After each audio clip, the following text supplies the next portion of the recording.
There was ACT. Pat Sullivan, yeah, Pat Sullivan created ACT, and then he sold the company for about $8 million and took a hiatus of 2 years, and then he created Sales Logics. And he sold that company for about $40 million, and then he thought about, he retired, went into a different business. But before he sold the company, he created ACT, ACT for Sales or something. Interact.com. And Interact was the first online SaaS company where you could buy a subscription to ACT. And he shut it down after he had 10,000 members. Then in the same time space, there was Siebel that created sales.com. And that is also a SaaS solution that was number 2. And they had about 10 or 12,000 members, and then they shut it down. And the next year, that was in 2000 or 2001, I met Mark Benioff and I had dinner with him in Monterey, and we were sitting across the table. And he says, I have a new idea, and I want your help. I want to work with you with selling power. And I said, what's the idea? And he says, well, it's a SaaS model. And I said, well, there are 2 companies that have already shut it down. Why do you think that this will work for you? And he says, they don't understand marketing. And I said, what's your vision? What's your goal? And he says, well, in 10 years, I want to build $1 billion company. And I said, Mark, how many Mai Tais did you have? Because he introduced me to Mai Tais. And he says, no, I'm serious. That is the future. And then he and I worked together on the first ads in Selling Power. And he came up with an ad that was really ridiculous. He had his nephew write on a blackboard, I will not give my lunch money to Siebel. And he wrote it like 15 times. And I said, Mark, you're advertising Siebel. You should be advertising Salesforce.com. So then he came up with a brilliant idea. He says, God, I found it. The end of software with that little, logo that really spoke volumes and woke people up. So he was a disruptor very early on. And he still spends about 50% of his revenues on marketing. So this is a growth philosophy that nobody else has yet caught on. Amazon.com is in a similar growth phase. But anybody who is thinking about creating a really big business, you want to think about marketing. And I'll give you one more little amusing poem that I read a long time ago before I started Selling Power magazine. He who has a thing to sell and goes and whispers in a well is not so apt to get the dollars as he who climbs a tree and hollers.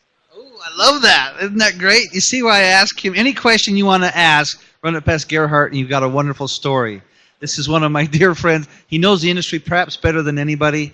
He's had his finger on the pulse. He's a consummate gentleman, and he's really, really good at modeling sales himself. You'll never know. He's got so much skill, but he's kept one of the few who's kept a magazine thriving and growing while at the same time driving a trade show. So my hat's off to Gerhard and all the wonderful things that he's done. We're going to hear about the 7 future trends of sales right now. So join us, take notes. You're going to love this. Thanks, Gerhard. Thank you, Ken. I didn't see you wear a hat, so I don't know what's off yet. Maybe your metaphor. So welcome to this session. I want to welcome everybody in the audience, and thank you for tuning in. I prepared this slideshow on a plane over here, so I'm just as unfamiliar with the 7 trends as you are. And what I have found is during this conference that trends is not something that is like a fixed image. It's like a moving image. It's like a video. It's a moving picture. So here's what I've seen, and I'm doing 4 Sales 2.0 conferences a year. And in every conference, I give a different keynote and talk about the new trends. And it's really amazing what is happening, what I'm seeing right now. And I want to share that with you.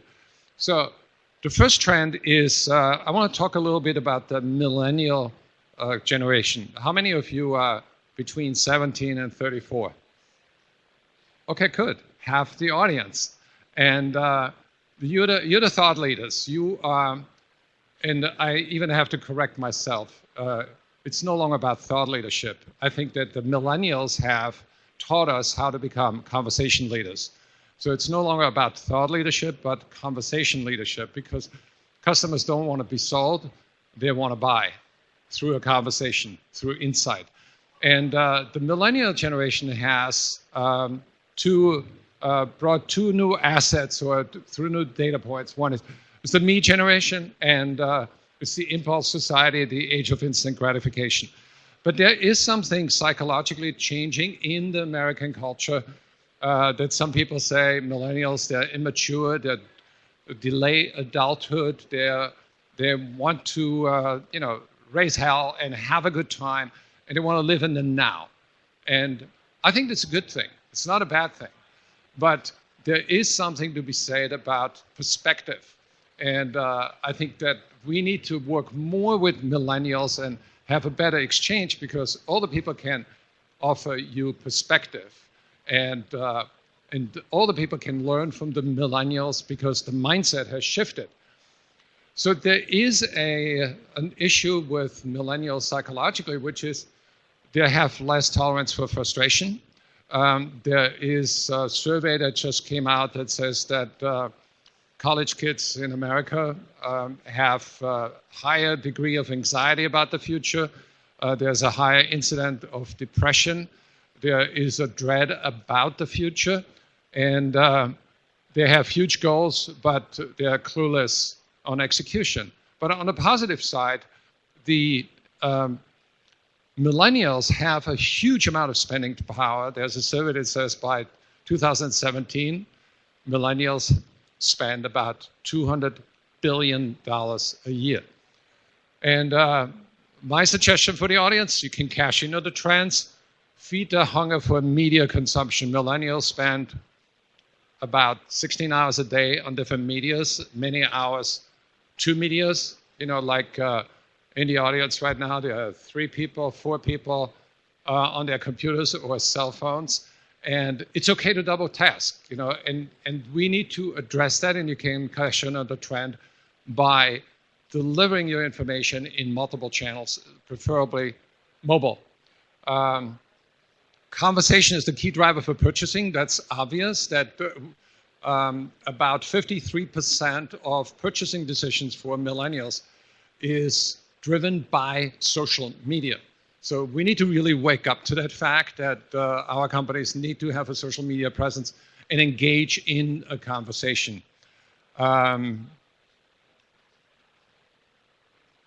Trend number 2 is, this is something brand new, and I have a lot of connections in the market, and I have connections to filmmakers. My son-in-law works for the New York Times, and he curates op-ed videos, and he just won an Emmy Award, and he has invited me to a number of presentations where very talented young filmmakers come and do documentaries. And the selfie is sort of the epitome of freezing the moment in time and make that moment memorable.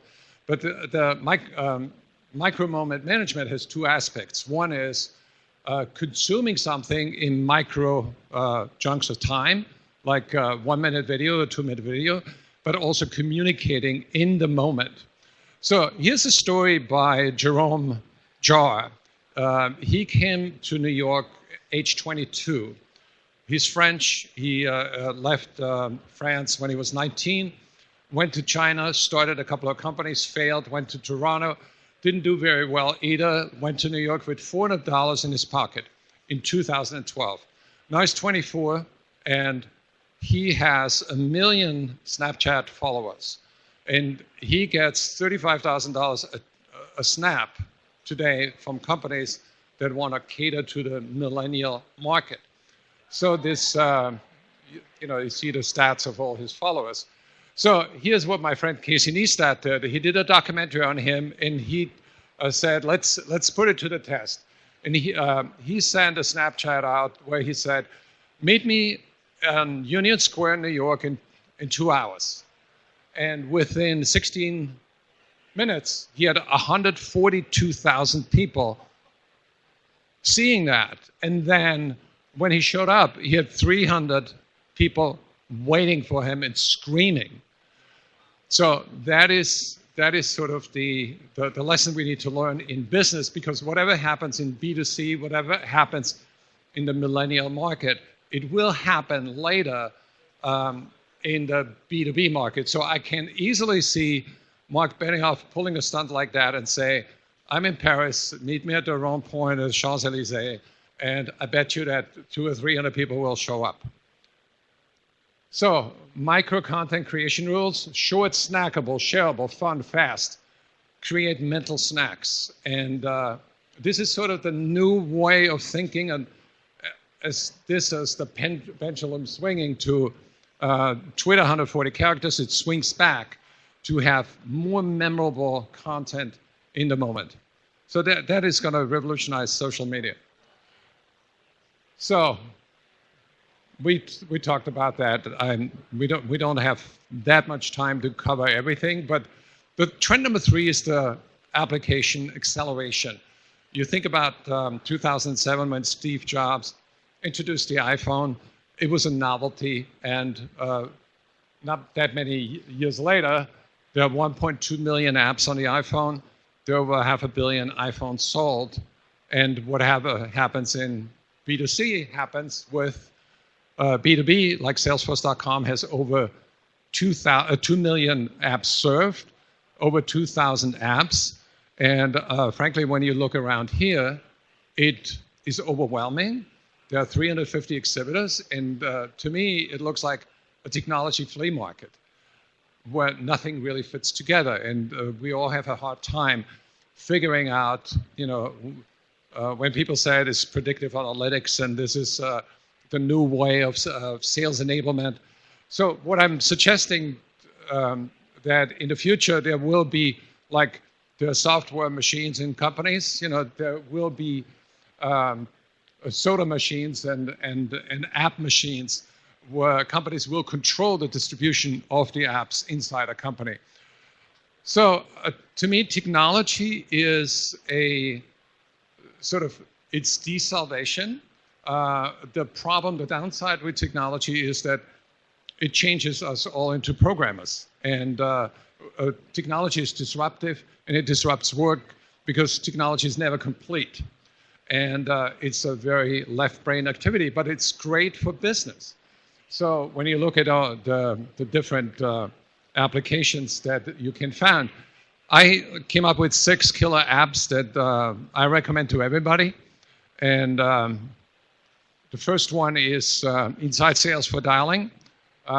Demo Chimp for demos. That's a hot new area. That's about 18 months old. And I'm tracking the success stories. And I think it's totally amazing that a 45-minute demo can be customized for a customer and delivered in less than 2 minutes or 2.5 minutes.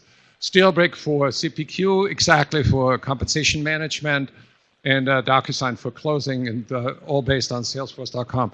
So my recommendation is that as a company, from a strategic point of view, you want to look at the technology progression in your industry, and you look at your business potential, because your potential is going to be in direct relationship with aggressively exploiting technology and not going overboard. I think over-technologizing is just as bad as not having enough technology. I know a company that does $500 million in sales. They have no CRM, and they have a 35% growth rate. And the CEO says, we don't need it. So you can cash in very quickly. The strategy is define the gap, draw the map, find the app. Better apps are not, it's like better tools, not going to build you a better house, but you need an architectural drawing. So look at the gaps you have, look at the map, and then find the app and install it and move on. So I'm going to advance a little bit. Trend number 4 is really important to me. There's the subscription economy. You think about the new business models that are emerging. Salesforce.com was the #1 revolutionary designer of that business model. And it's funny, the first tagline was point, click, close. And see how it changed. Then Amazon Prime, very important insight. They have now about 1 million people that pay $100. So I think it's close to $1 billion in cash that they're getting. But it's not the fact that customers can save that is the biggest gain and benefit. The biggest gain is actually the loyalty. So if I pay you $99 for free shipping, I want to get my money's worth. And that's the magic of the subscription. Tie them in. It's a WhatsApp. It's an incredible success story because in 2009 they started the company, and in 2014 they sold the company for $19 million, and they're still only employed 55 people, which is an incredible success story. So, and what happened is that this is, the subscription economy the old way, where you went to Blockbusters and then Netflix came and you buy a subscription. Dallas Shave Club, another success story. They started in 2011. They have 600,000 members and you pay $1 a month. Then there is another company called Birchbox, started in 2011 as well, 800,000 subscribers. So there's a woman's subscription for $10 a month, man's $20 a month, and you get exposure to all kinds of new products, and it appeals to the vanity of people. But think about having 800,000 customers in 2 years. So there's a book that I recommend, The Automatic Customer. It's not out yet. I got an advanced copy. Creating a subscription business is in any industry. So if you're in the aircraft part business, you may as well think about that business model. Instead of selling people over and over, you sell them a subscription and they can buy anything they want within on that price list. Make sense? Okay, good. Wake up the disengaged. Gallup poll says that only 30% of people are actively engaged in the company's success, and you want to do one major thing: tie behavior to compensation, reward people for the right behaviors, and improve your leadership. So many companies start out with good leaders, and then the founder leaves, and then the successor does not maintain that cultural edge that companies have. So you want to have the right strategy, the right culture, and the right talent. Next trend is automated selling. And that is an important one to me because you see it here that some companies actually say, buy our software and you improve sales with half your sales force. So I'm clearly seeing a trend that by 2020, the United States needs less than 40% of the salespeople that they employ currently. So for all the people that are out there that are listening, this is a wake-up call. We need to change. And it's not a race, man versus technology. It is a race towards getting better. And here's the conversations that I've overheard. Why should I invest in people if technology gives me a predictable return? Technology I can upgrade every 2 years. People I can't upgrade every 2 years. So we need to wake up and say, we want to do better, because the salespeople that are going to make it are those who can sell with insight, translate insight into customer value. So it's all about the new way of selling. We cannot pitch. We need to have a conversation. And again, what I said earlier, we're moving from a thought leadership economy to a conversation economy. So we need to be more engaging with our content. You have the model here. Amazon.com is $75 billion in sales, not one salesperson. So you have seen the trend from outside sales. An outside salesperson makes about $160,000 a year, $180,000 as $1 million quota. An inside salesperson can duplicate that, and they get only $90,000 a year. And the automated sale is going to be run by a help desk, and that person gets $38,000 a year. So the trend is always towards more technology, better technology, and lower level skills people. That's why you want to upgrade your skills and be sharp. You've seen the show Jeopardy, where a computer did better than humans. And Watson is an amazing computer, but it tells us that in the future we will be talking to a computer. A customer can call up your company computer, and there will be a sales office in the cloud that appears with an avatar or a person, where then not a real person, but where you can ask, do you have that laminator for the G5 Gulfstream, and is it in stock? You know, and you get an instant human answer and not a text message or something like that. So Gartner says by 2020, 85% of interactions between business to business will be executed without human interaction. Major trend. So my prediction is there will be only 4 million salespeople left in the United States. How to cash in? Adapt to the new reality faster. And that's the thing that I feel is happening to everybody, that we tend to lose touch with the realities of change. And we need to be more alert of what is changing and more savvy on how to adapt. Improve the speed of learning.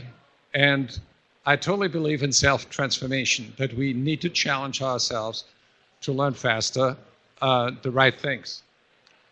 Another guiding principle is, I see this all the time and it's very important to me, don't allow the technology tail wag the strategy dog.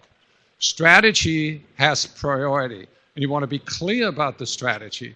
You want to be clear about the culture and the people. And technology should be a servant, and the servant should not be this dog that's going to bite you. Final trend, it's a conversation economy. And that's what we learned from the millennials. We want to be, look at Dreamforce. This is a technology conference, and we are all face-to-face here. There are 150,000 people face-to-face. So if technology was that great to transact and to build relationships and to solve the world problems, we wouldn't be here. We are here to learn and to learn from one another. And we need to look at people as computers or as libraries or resources or as ideas. And we need to have in our companies better talent, less friction, focus on simplicity, have more fun, have more speed, have a good strategy, have a better culture. We want to improve everything all the time. And let me say one more thing, that technology tends to push us to become more programmers.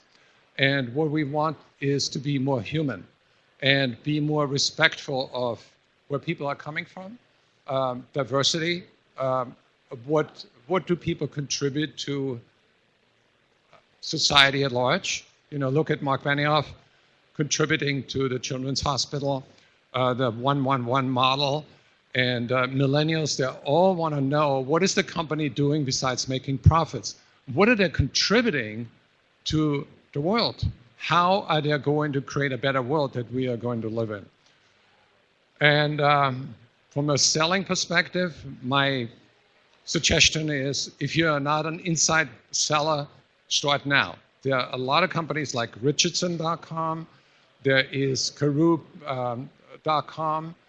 and FusionLearning.com. There are a lot of training companies that sort of supplement the challenger sale and go beyond by teaching salespeople on how to have a conversation that leads to insight, offer them perspective, offer them awareness of the risk that they may take, and help them choose alternatives and co-create the value that they're offering. So to me, we had a long conversation about what is insight, and we all agreed on that definition. It's curiosity satisfied. And to me, curiosity is the number one driver for success.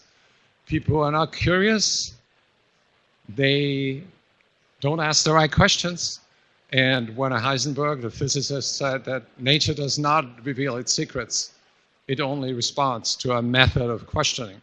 And Tony Robbins says, if you don't ask yourself better questions, you're not going to get better answers. You're just repeating what you know, and you don't want to be miserable for the rest of your life. You want to ask yourself better questions to have a better life. So, to me, the new role is be curious, listen, clarify, diagnose, offer insight, and co-create value with the buyer. And final suggestion, Selling Power is America's #1 sales improvement magazine. Available anytime from any device. Log on to sellingpower.com and get hundreds of videos. And we now have Selling Power University. You get free training. It's only $29 a year. And with that, I hand the microphone back to my friend Hank. Thank you. Let's give him a hand. This is wonderful. Wow, I took about 15. I don't take notes anymore. I take pictures. But I tweeted about 4 different tweets already. Boy, our audience needed to hear that. Thank you, Gerhard. Any questions for Gerhard? Go ahead.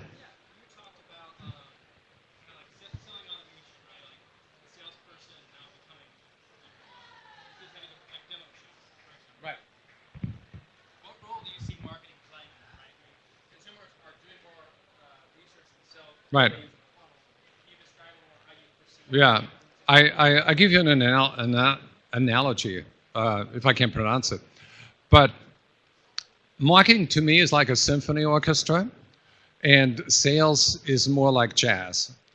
So sales is more improvisation, whereas marketing harmonizes and creates sort of that pleasant background noise that you need in order to ride the elevator from the bottom to the top.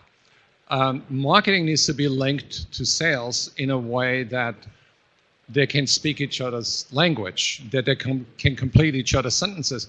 Marketing needs to understand the metrics that sales is measured by, and sales needs to understand what market segmentation is all about and how marketing creates leads. And there has to be a continuous dialogue between sales and marketing.